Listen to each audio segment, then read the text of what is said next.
Hello YouTube, Steven KC9GMX here, going to show you how we're going to program the Icom FR6000 UHF repeater. This repeater operates both NXDN digital voice format and as well as mix mode with FM, so you could upgrade your club repeaters to this type of repeater module here and not alienate your legacy FM users. You can still program the repeater to operate where if it receives FM, it transmits FM. If it receives NXDN digital, it can transmit NXDN digital. So you can not have to worry about somebody else not being able to use the repeater, but it would open up a few doors for some technological advancements in your club. If you're still just an old analog club, then here's a way to upgrade. Not alienate the analog users, but also open the door for some of the people to explore some of the new digital modes that are finding their way into the ham radio hobby. So here we have our repeater for our club, or not our club, but it's privately owned by one of our club members, and it's open for club use. And it's a UHF 70 centimeter repeater using a band pass, band reject duplexer right here. Standard 15 amp power supply. It's out here in my Radio Shack. It just uses my tower here until we can find maybe a bigger site for it. So we've got our feed line here going out the wall up to the tower there. So we'll get started programming here in just a second. I'm a busy guy out here in my shed, so forgive the clutter, but they say that geniuses are generally cluttered in their workspace. So I'm well cluttered. Maybe that makes me a genius, I don't know. Certainly not an Albert Einstein. Anyways, working on a couple of other radios here. We're going to take our programming cable. The Icom programming cable uses a RJ45 type plug. This will plug into the microphone connector on the actual repeater box there.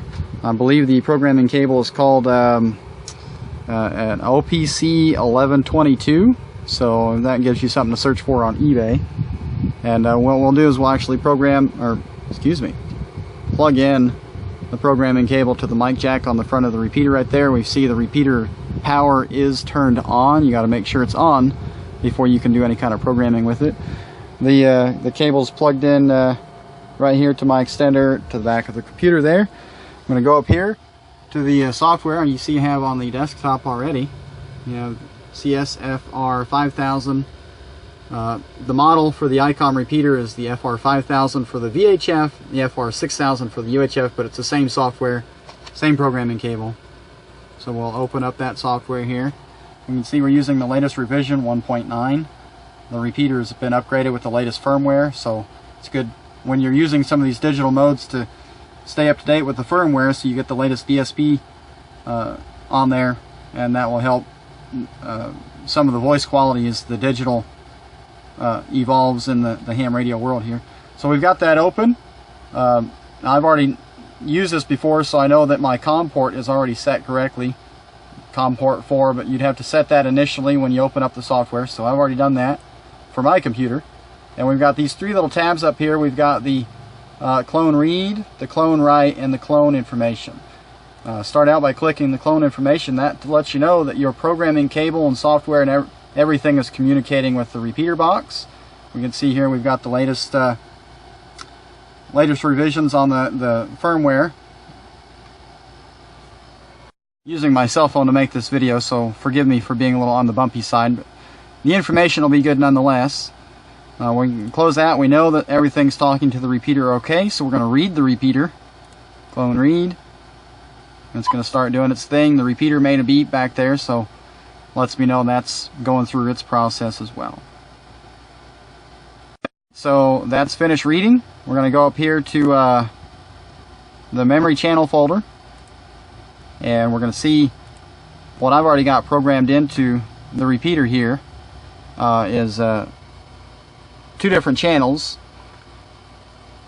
Like I said, the repeater will operate mix mode, FM and digital, and if we scroll over here to the channel type, we can see that I've got this one set to mixed analog. I'll click on that, expand that so you can see that a little better.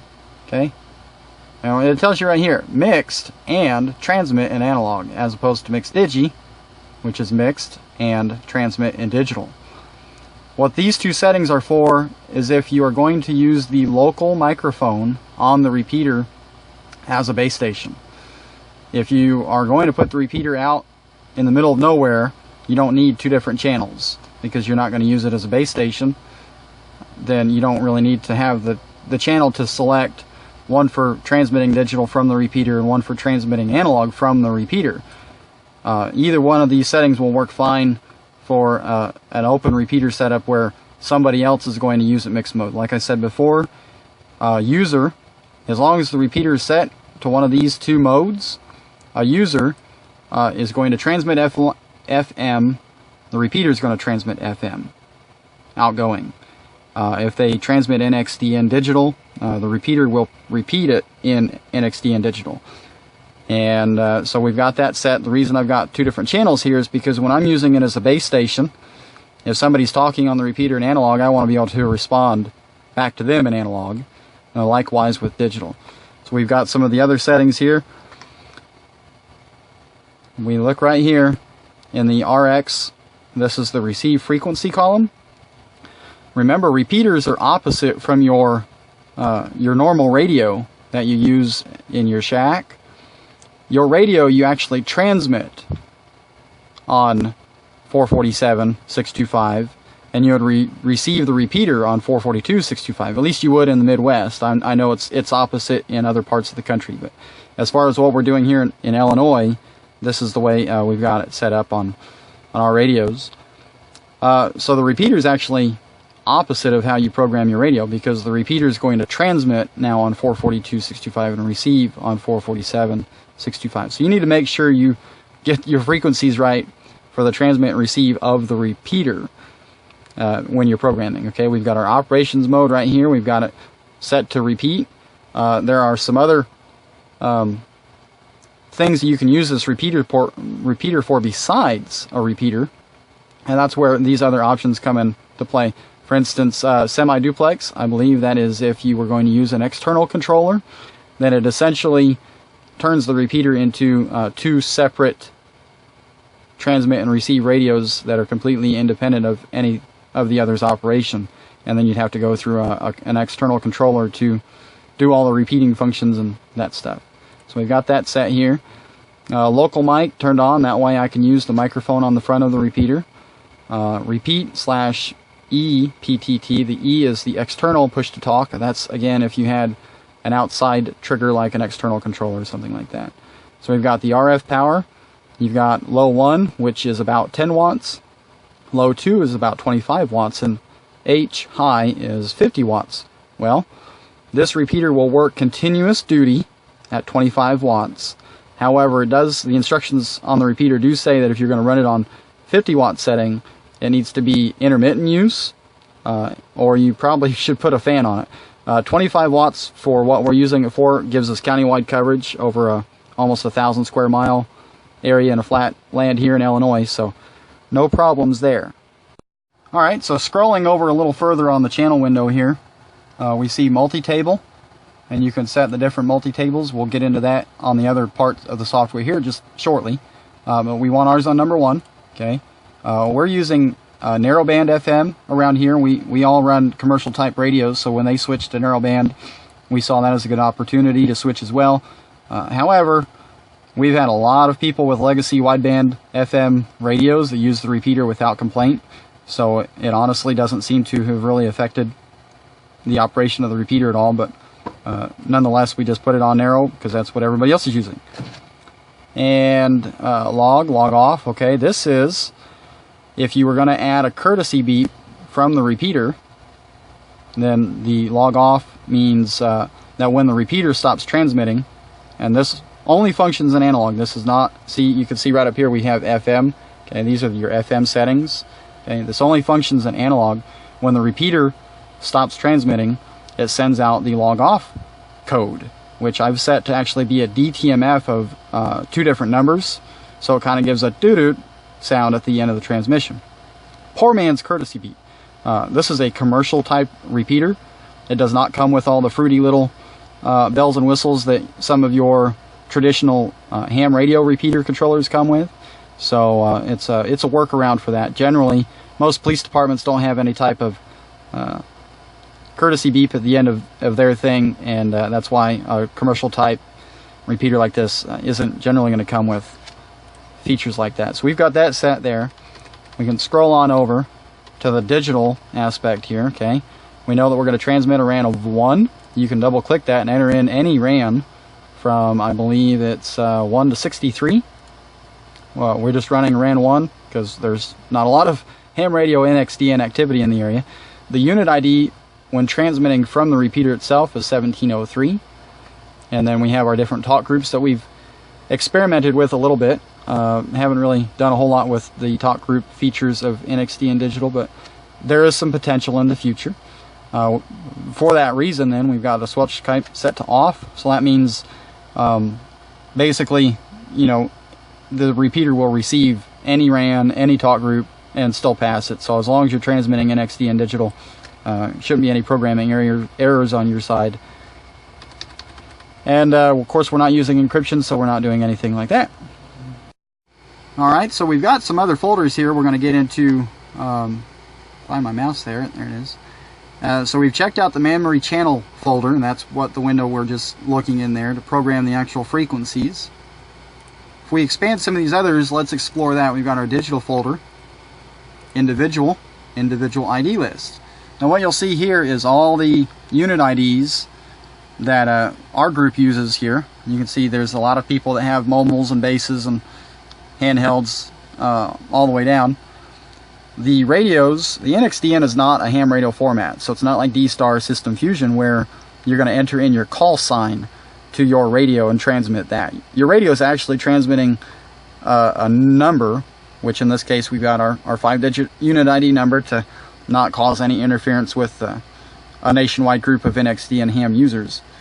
And so as you can see here, everybody gets their own number. When that radio transmits that number, as long as your information is programmed into our individual ID list table here, then instead of your radio displaying the number, it will interpret that as whatever you've got programmed in here. So if you want your radio to display Bob whenever Bob's transmitting instead of his call sign, that's entirely up to you, because his radio is only transmitting the number. It's your radio that's actually interpreting that into a text like what we've got here. Okay, so we'll go down more talk groups. Okay, you can see we've got a couple different talk groups that we've played around with here. In the future, we may explore these a little more. Some of the different settings that you would need for that. Okay, short data message, SDM.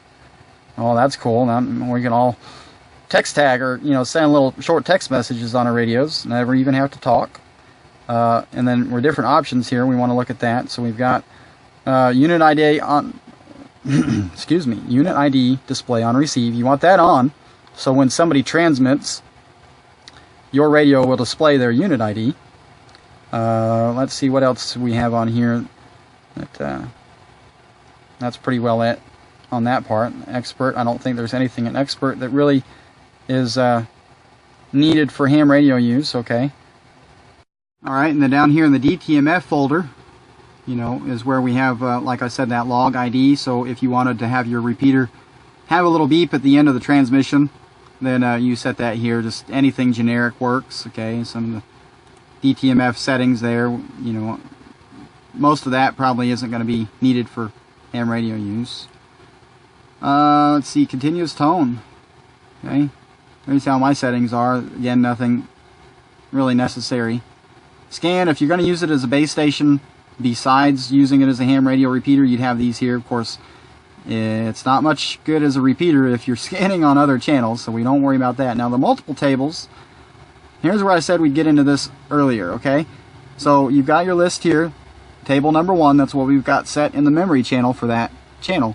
And here's the different PL tones and whatnot that we can actually use. Why would this be important? Well, I tell you what, ham radio operators like to do the Aries stuff. A lot of hams I know have gotten those fire pagers before, and they've done two-tone paging and everything over their repeater. Well, that's fine, but here's a poor man's way of doing that. Let's say your group uses a PO tone of 123, and that's just your everyday normal PO tone you always use. Well, now you can also set some other PO tone. For instance, we've got a DCS code of 311 normal. Then what they could do on their radio is program two different channels. Program one channel with a tone squelch of 123, or even just open. Open would be better on their end unless they've got some serious interference issues. But then have another channel, and they could even text tag it something like pager or emergency or something like that, and have it tone squelch to 311 DCS code. That way they won't hear people talking their normal chit chat, drive to and from work, whatever, because they won't be transmitting a 123 PL. But then let's say whoever your Aries coordinator is reassures people, hey, if you leave your radio on at night, go ahead and leave the volume all the way up. That way you're not going to hear chit chat on the repeater, but if there is an emergency, I can dial over to the 311 DCS code and from the repeater transmit a long tone 0 or any type of sound like that, and that will wake a person up in the middle of the night. I guarantee it, because we've done it here. You know, there's some ideas, options for you that this repeater will do. You can have different RAN codes set up for your digital and everything too. CW. Now here's another good one. We've got the CWID, very generic CW IDer for this repeater. Again, it's meant for police department use and things like that, not really for ham, but we've, you know, reused it into the ham world and applied it to what we're doing here. So we don't need all the fruity bells and whistles. Simplicity is good for us. We've got the ID here. Interval is 9 minutes. Okay, so ham radio has to transmit every 10 minutes ID or less. The problem is, in a repeater situation, let's say you've got a lot of people talking and they're long-winded, and you know, they are talking. They start a minute-long transmission at 9 minutes and 59 seconds. Well, you know, your repeater may not have a chance to ID within the 10-minute rule, so we've got that set to 9 minutes just to be safe. With ham radio, the maximum speed you can have your Morse code ID set on a automatic repeater is 20 words a minute. You can't go any faster than that by rule. So we've got that set right here. You can set the audio frequency a little higher, a little lower if you don't like the pitch of it. And you can set it to encode it with the PL tone, or you can actually turn that off. And if you turn that off, then the repeater will transmit the ID without the PL tone. So that way, if you were going to leave your radio on in the middle of the night, every 9 minutes you're not going to hear the IDer go off. So that kind of helps too. And that's another thing to note. This repeater, it's all or nothing on the IDer. It will either be every 9 minutes if you have, or whatever you set your time there, or you could turn that to 0 and it won't ID at all. So it's not a smart controller IDer with all the bells and whistles like I've said before. You know, it's not going to detect activity and then start IDing and then go to sleep after that, after the activity's left. It will just ID every 9 minutes. A lot of people might think, oh, I don't like that. Okay.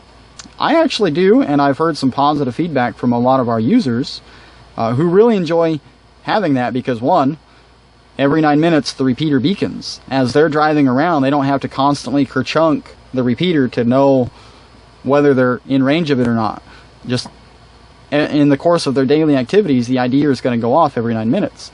And in the background, they can have the volume low on the radio, and they can hear the repeater ID and know, oh, hey, you know, I'm hearing that pretty good today. I must be in good range. Or maybe the 70 centimeter band conditions are a little better today. So that actually turns out to be a plus for our setup instead of a drawback. Well, the last folders here, we've got our external in and out. Okay, this is if you were going to use the DB25 connector that's on the back of the repeater. You can actually set this to move the repeater from one channel to the next, or to have different outcomes based on an external controller. So that's kind of neat. If you wanted to turn on and off the PL tone, if you wanted to cause something to happen in the repeater room, I mean, the sky's the limit with this. I've never really explored it because we've never really needed to do anything like this, but the fact that the repeater's got it, some of the more tech-savvy repeater builders out there could really put this to use, I'm sure. So you've got your different settings. And of course, if you're going to use external, you really want to make sure then back up here in your memory channel that the that external, where'd it go? Right here, the external push to talk, you really want to make sure that's on then, or it won't work. So keep that in mind. Go ahead and collapse these folders here. Last but not least, we've got our common folder. So there's five buttons on the front of the repeater, P0 through P4 plus then the dial, and you can set each one individually for what it's going to be used for. So we've got this set up. Digital button, I'll get into that here after we program the repeater. We've got the set mode, transmit disable. That really helps with finding gremlins in desense type things. Okay, priority A takes me directly back to whatever our priority A channel is, which in this case is the for me to transmit in digital. And then I never did have anything else I thought I needed for button number 4, so it's set to not do anything by null. When I turn the repeater on, we've got the text. Let me know that it's the KC9MPJ repeater. Jarrett actually is the one that owns the repeater. It just stays at my house. So if you thought there is a discrepancy with the call sign of this guy versus my call sign that I gave at the start of the video, then that's why. Some other options that you can use, if you were using different microphones, you could have it where, again, you could use this box as a base station. We don't need anything like that. We've got our set mode. Backlight, we've got that set to auto. Okay, you can either turn it where it's on all the time, off, or auto. I like auto, that way it's not constantly on and burning out the backlight in a shorter life than what it needs to be. So anytime I push a button, or anytime somebody transmits in digital, then the backlight comes on. Contrast, we want the fan to be auto. That way, if it's not being transmitted on, there's no need for the fan to be on, shortening the life of that. But you can also set it to where it's just on all the time if you want. Okay, we've got our key beep. I've got that set to be off, but if you wanted to have that where you could push a button on the repeater every time you push a button, then you'd hear the key beep, but I didn't need that. Squelch level, you got from 1 to 9, so I've got mine set to 1. That's plenty for us. Volume knob, if you wanted to where you did not have the option to turn the repeater volume all the way down, you could set a minimum level from, I think, between 0 and 255.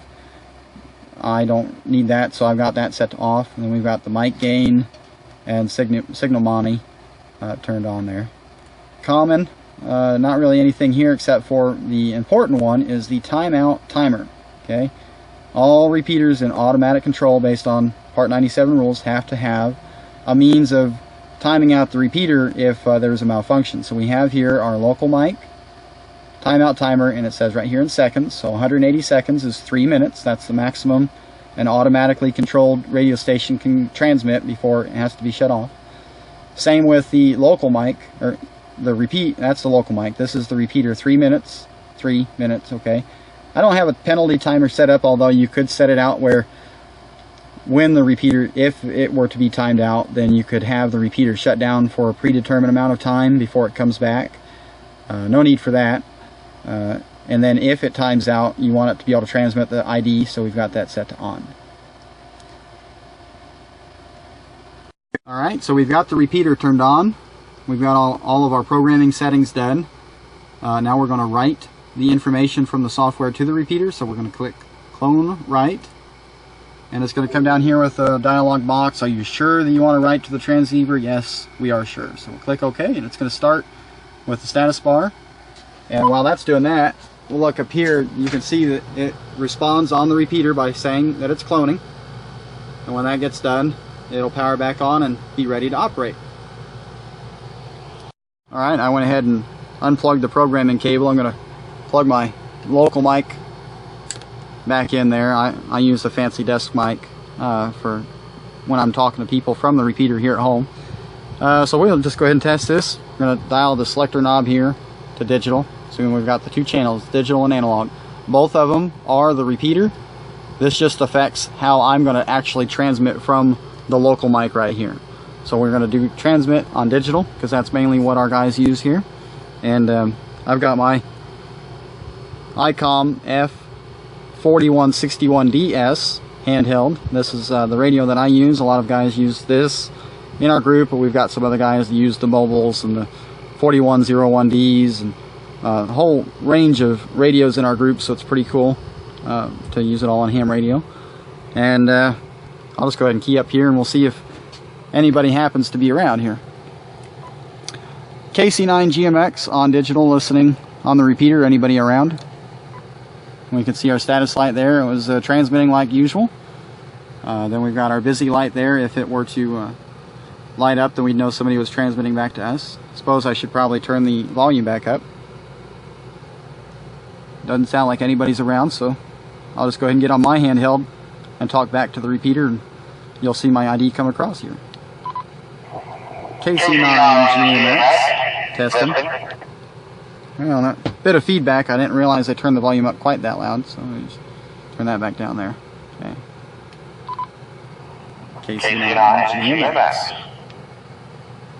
So yeah, we can see that I'm transmitting on the Common Talk group, and my pre-programmed ID that's in the table there came across and showed me who was talking, and that's helpful if you come in the middle of a conversation to see, you know, who all's in the group talking there before you have a chance to key up. So that's pretty well the straightforward way of programming the Icom FR6000 and also the FR5002 repeater series for ham radio use, and some of the different features and functions that are included in the software in this repeater package. So thanks for watching. Please be sure and subscribe to our channel here, and like this video if you were happy with the content of it, and share it around your buddies and let them know that maybe they need to upgrade their repeater to NXDN digital and try out some digital modes on the ham band. So maybe I'll talk to you out there on the airwaves again.